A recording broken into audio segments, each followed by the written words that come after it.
Nakadawat na sa ayudang bugas ni President Ferdinand Bongbong Marcos Jr. ang nilibo kakawani sa national government sa Negros Oriental ug Siquijor.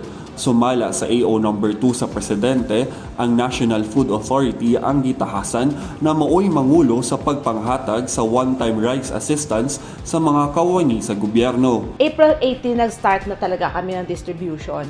So may master list talaga na binigay yung DBM and doon kami nag-base na mga name of government agencies na beneficiaries of the one-time rice assistance. So as of this time, we have already served 793 agencies. A total beneficiaries we served is 15,036. As of yesterday, we have already distributed more than 7,500 bags. We already have an accomplishment of 86%.